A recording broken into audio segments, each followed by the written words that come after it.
Hi, I'm Blythe Stephens of A Blythe Coach, dance and yoga education and coaching to move through life with balance, grace, and power. Today, I meant to bring you a full practice about the release of fall and the transition into a new season, and the way we can let go of those things which don't serve us and create space and energy for what is to come. However, I did have a recording malfunction while recording that practice. So sadly, it has now been lost into the world, which is really metaphorical actually for this practice. Perhaps I can share a similar practice next week. I do hope so. But sadly, I don't have the chance to re-record now. So yes, I've recorded for you a short practice of simply circling the shoulders and the neck, releasing some tension and sitting tall, and practicing also the lion's breath. And I wanted to still share with you the poem which I shared, which is connected to this theme of um, sort of release and metaphorical death that happens in the autumn, and how we can be letting go as well and open to what is next. So I'll share that, and sadly not a longer practice this week, but yes, I'll take that as an opportunity to let go of that which does not serve me, or that which I cannot control. The universe has said, no, we won't be sharing a full yoga practice this week, but we'll share some of the wisdom that was contained in that practice, and in the hope that it is inspiring to you and you can bring it into your personal practice. So thanks for being patient with my process this week, and may you release that which does not serve you. So please find a comfortable seat. I'm sitting onto my block, but you could also use a cushion or a folded blanket or something to give you a little lift, or sit directly onto the surface below you, sensing the weight of the body falling into both sit bones, both sides of the pelvis. Forming a triangle here creates a nice stable platform, or in today's imagery, a connection with the earth and a rootedness. So we'll actually visualize the roots sending down into the earth from our seat. And then from that place, allowing the bones and the structure of the body to stack on top of that stable base with as much ease and freedom as possible. So vertebra by vertebra stacking up. We might want to roll the shoulders back a couple of times, allowing them to fall onto the back and wide. And perhaps circle the head a couple of times, gently on top of the neck, just giving a little internal massage and releasing excess tension that we might find in those places. Similarly, if you're feeling some tension in the wrists or the arms, gently moving them, and then settling in with the hands either flat onto the thighs or the back of the hand onto the legs. And I have a short reading for us today around the theme. It's a poem by Robert T. Weston called Harbingers of Frost. And it goes like this. Feel free to close your eyes or leave them softly focused. So Weston says, autumn, we know, is life en route to death. The asters are but harbingers of frost. The trees flaunting their colors at the sky, in other times will follow where the leaves have fallen, and so shall we.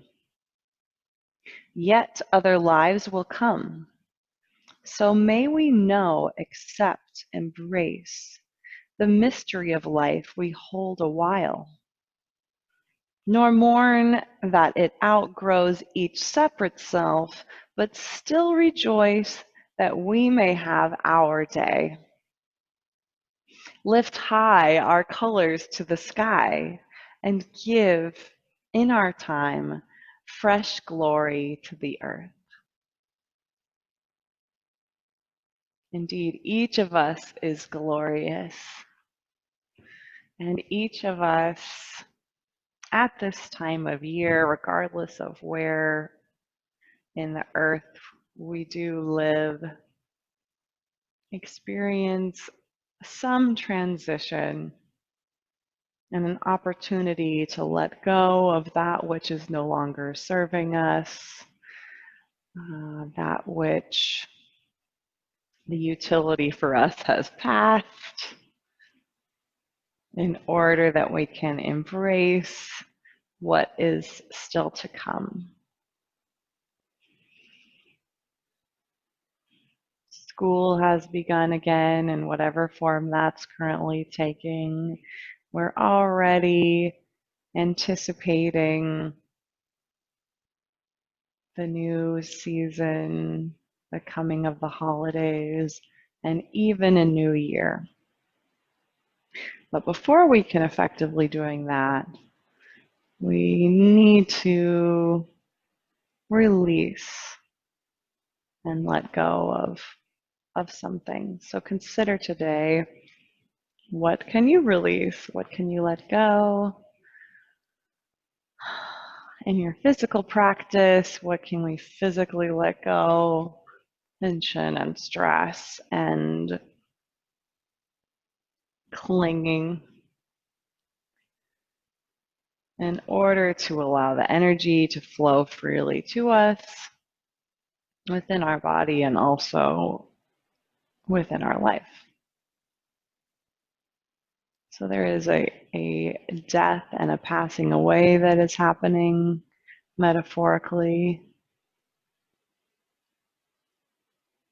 And perhaps we're grieving that, and that's completely okay and a natural response to mourn. But there's a bittersweetness because there's always something yet to come.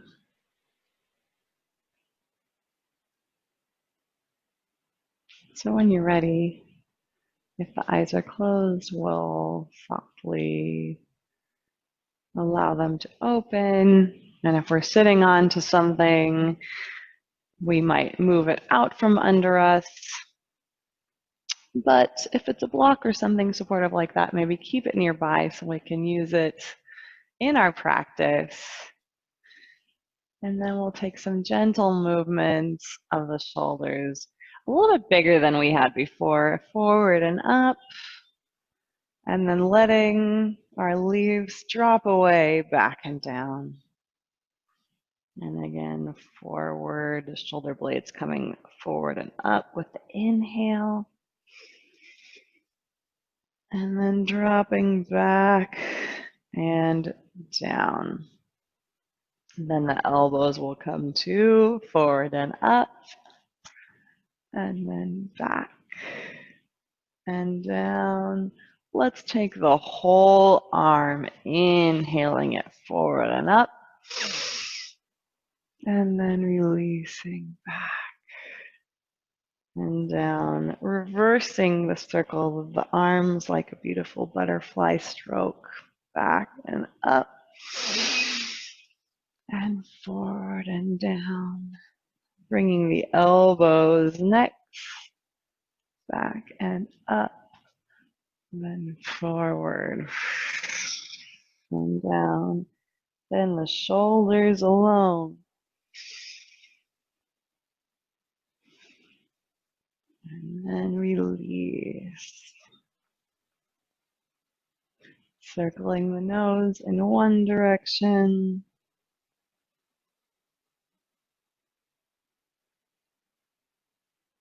With breath, inhaling as it goes back, exhaling as it comes forward, then reversing.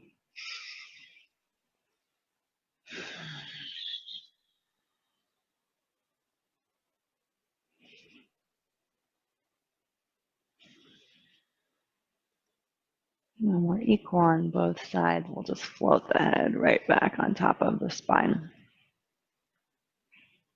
So today, as we go through our practice, we'll also be breathing in a way that supports that release. So we can do our normal controlled ujjayi breath that sounds a bit like a wave flowing in and out only through the nose.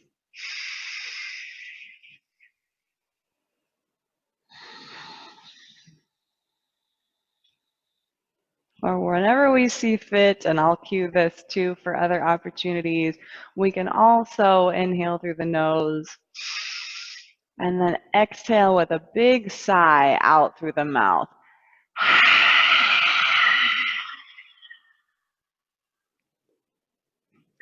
All the way until the lungs are as empty as we can make them. So releasing all that stale air and carbon dioxide out.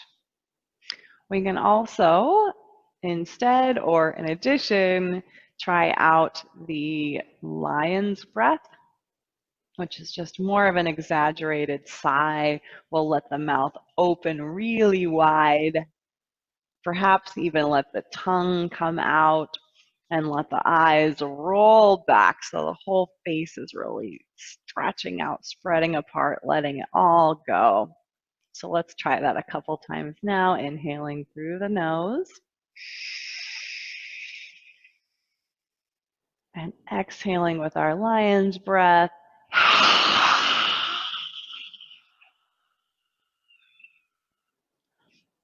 It looks really silly, sounds kind of silly, so it's perfect for home practice. Once more. Inhaling full through the nose and then wild lion's breath.